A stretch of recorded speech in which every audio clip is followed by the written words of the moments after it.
Welcome back everyone. Hi, if you're new, I'm Tori, and today I'm going to be chatting about the Goodreads list that came out earlier this month that's titled The 72 Most Popular Sci-Fi Novels of the Past 3 Years. I also recently saw Emily from Books with Emily Fox do her take on this video, and she just bulk reviewed a lot of the books from the list. And so if you want to hear her thoughts on a lot of these sci-fi novels, I will leave a link to her video down below and also her channel for you to go check out. So this list is massive. As I mentioned, there are 72 on here, so I am not going to go through the entire list. Instead, I thought it would be more fun to pull out books from 3 separate categories. So I'm going to talk about books that I have read from this list that I absolutely loved and highly recommend. And then I'm going to talk about books that I haven't read yet, but they're like at the top of my sci-fi TBR. Actually, there are several books on this list that are on my TBR, but I have 5 in particular that are just, I think, more of a priority for me than the rest of them at this point. And then I also have 5 books that I pulled out that I just have absolutely no interest in reading. So I'm going to go through those 3 categories, and I will leave a link to the full list down below if you want to see the books that made it. Let me know what some of your favorites are, which ones you haven't read yet, and let's get into the video.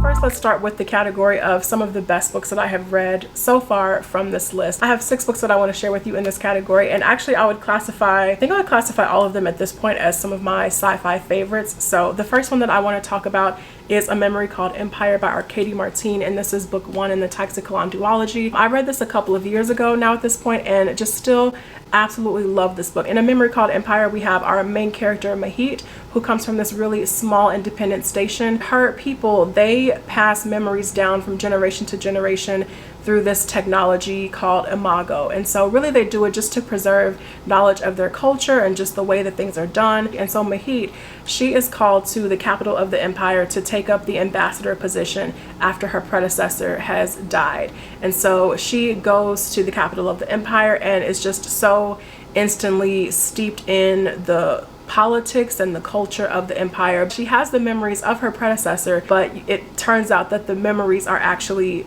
many years out of date, and just really leaves Mahit as a total fish out of water and having to navigate these just really shady political waters in this like shady empire, basically kind of going in blind. I love this story so much. I think Arkady Martine does some really fascinating things, blending memory and technology and culture, and just some really excellent political world building is going on in this story. So I highly recommend A Memory Called Empire if you haven't read it already. It is truly an incredible book. Next, I want to talk about another favorite of mine, which is To Be Taught If Fortunate by Becky Chambers. At this point, I've read 4 of Becky Chambers' works. I've read the 2 books in the Wayfarer series so far, and I've read 2 of her novellas, To Be Taught If Fortunate and A Song for the Wild Bill. And I've enjoyed all of her books so far. I love The Long Way to a Small Angry Planet, but there is just really something about To Be Taught If Fortunate that I have not stopped thinking about. This is just one of my favorite science fiction novellas, and definitely one of the standouts for me in terms of Becky Chambers'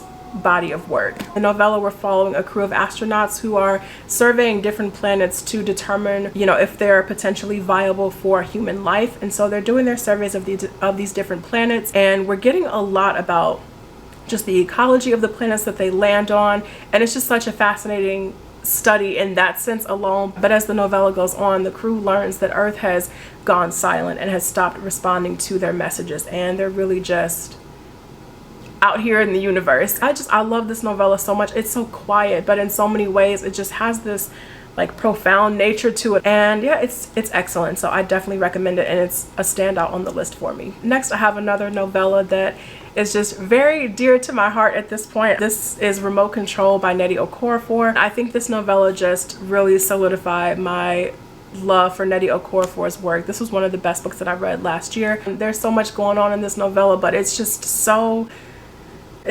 beautifully and just expertly layered, and I think in a way that I think only Nnedi Okorafor can do. In this, we have our main character Sankofa, and she is known as the Daughter of Death, and she is just navigating this world where people are afraid of her, and she has this really destructive ability, and you're with her in almost like these slice of life moments as she tries to navigate all of this loneliness that she feels, confusion, anger in some places.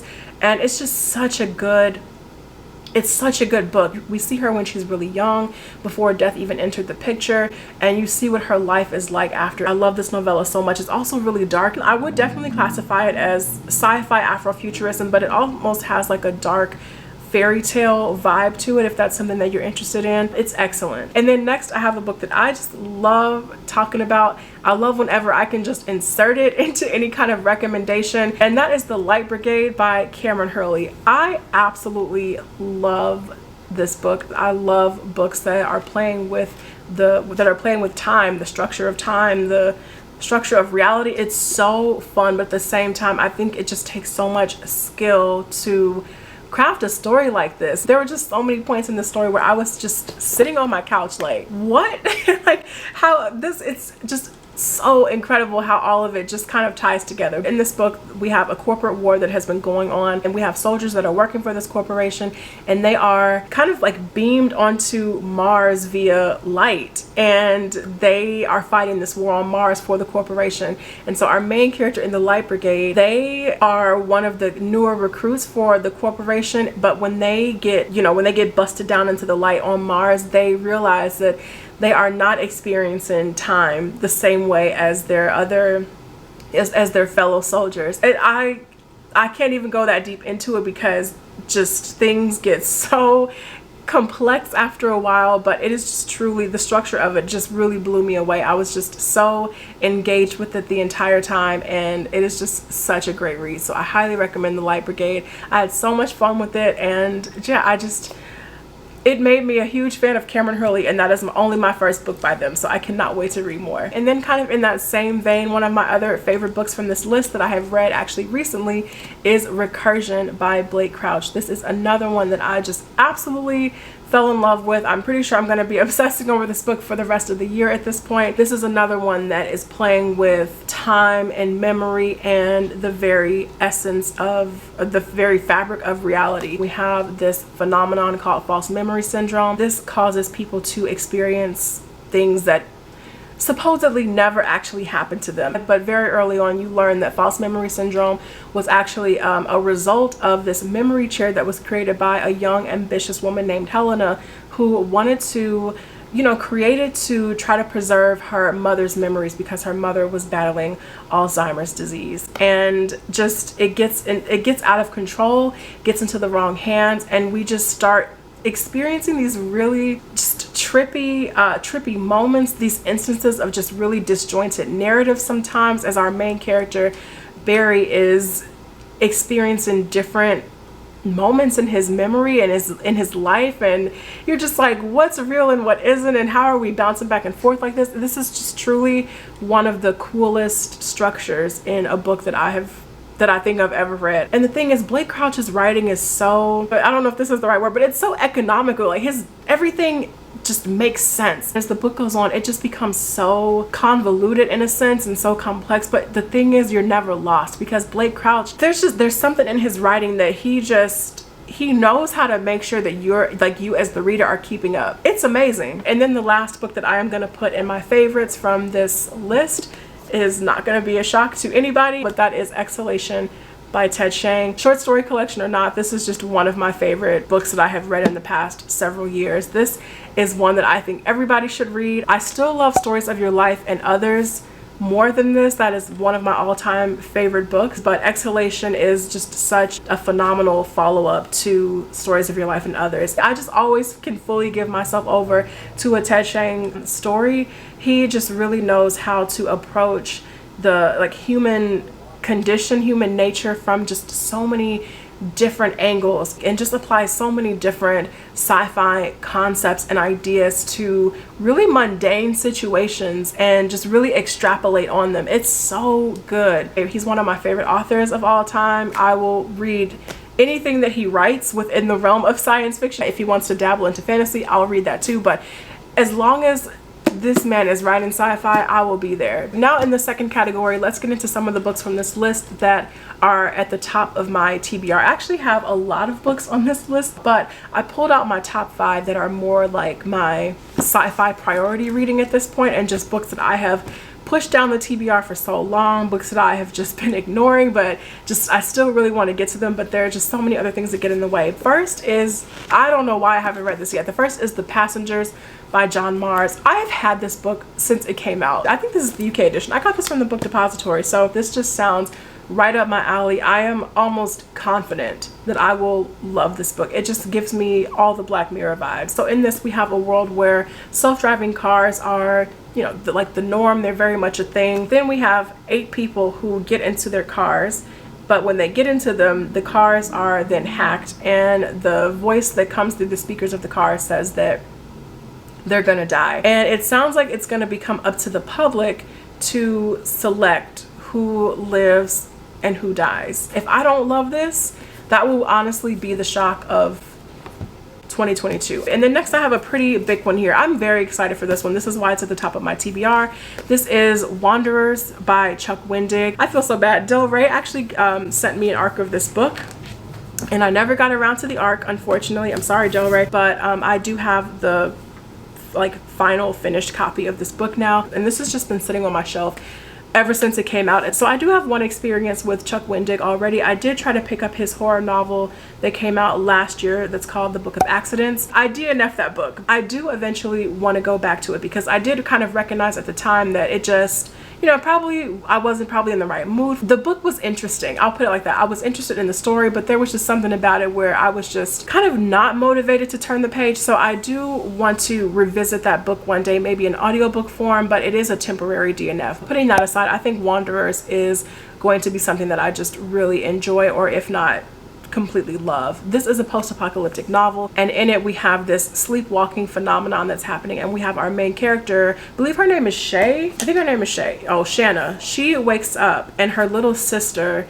is experiencing this phenomenon, and so it sounds like she's just following her sister, and all these sleepwalkers are walking across America, and it just sounds kind of creepy from there. So I don't know where that book is gonna go. I don't know what they're walking toward. It just all sounds kind of ominous, but I am just really looking forward to finally diving into that book. I feel like this is a book that I will enjoy as we start getting into the colder months. It just sounds like, I hesitate to say cozy because of its content, but it just sounds like that kind of book where you just want it to be cold outside. It's like 800 pages. You just want to sink into it and have a large chunky blanket and a cup of coffee. It sounds like that kind of story. And then next I have the book of Koli at the top of my TBR. This is a book I actually already started and just put down. But in this we have this village called Mithenrud, and beyond this village we have this just expansive, vast landscape that the villagers have never seen before, and they haven't ventured beyond Mithenrud. And so in this we have our main character Koli that we're following, who has lived in Mithenrud his entire life, and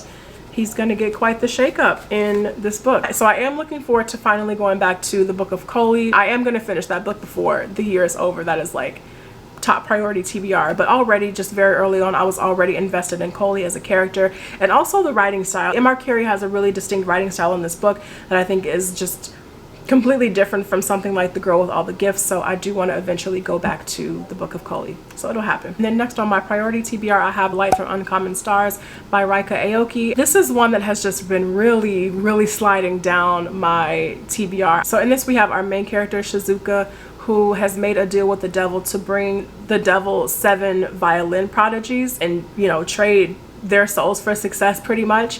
And she has already delivered 6 souls, and then she meets our other main character Katrina, who's a transgender runaway, and Katrina's soul could potentially be the last one that Shizuka delivers to the devil. So that is all I know about this book so far. It just really captured my attention the first time I came across it, and I have just been wanting to read it ever since. And then next is one I've been really looking forward to. It just sounds so fun. This is The Last Watch, and this is by J.S. Dews, and this is the first in a series, or first in a trilogy maybe. And then in this we have something called The Divide, which is the edge of the universe, and it just starts to collapse. Our main character, they are in charge of a group of soldiers that nobody has a lick of faith in. So they're basically in charge of bringing this crew together, and hopefully save humanity. So this just sounds, again, really fun, could be really action-packed, so I'm looking forward to getting into this too. So now let's get into the 5 books that I just have no desire to read. There are 72 books on this list, and I picked out the top 5 that I'm just like, those do not interest me whatsoever. So the first is Klara and the Sun, and this is by Kazuo Ishiguro, and this was kind of surprising to me because I did really enjoy Never Let Me Go, and I haven't read anything by Kazuo Ishiguro actually since then, but there is just something about Klara and the Sun that I don't know, it doesn't appeal to me. When I was reading the synopsis of it, it actually reminds me a lot of the video game Detroit Become Human, and I was like, you know what, I'll just go play that again. So we have our main character Klara, who's known as an artificial friend, and sounds like she's just observing humanity from the confines of the store as she's waiting for someone to, I don't, purchase her maybe. I'm not sure about the full details of it, but yeah, again, it reminds me of Detroit Become Human, and I'm like, I can go play that right now. I don't want to read this. And the next one that I didn't have any interest in picking up is called This Time Tomorrow, and this is by Emma Straub. In this, we have a woman who is approaching her 40th birthday, but when she wakes up on the morning that she's supposed to turn 40, she actually wakes up in her, like, the body of her 16-year-old self, and I don't have any desire to read that. The next one on this list, I'm not going to go into too much of a synopsis, but that's Machines Like Me by Ian McEwan. I actually had a copy of this and I gave it away, so we're gonna scratch that off the list. And next is The Farm, and this is by Joanne Ramos. In this, we have this like luxury retreat where you just have all the amenities in the world, but the catch is it's a highly selective process to be able to go stay at the farm, and once you're there, everything you do is put under constant surveillance. You're just monitored all the time, and you're expected to have a child for the wealthy clients of the farm. And we have our main character who is an immigrant from the Philippines, and she gets through this highly selective process to, you know, stay at the farm, and just her life is turned upside down after that. But she can't leave the farm or she will risk losing out on the money that's promised at the end of it. It sounds interesting, but I can't ever see myself picking this up, so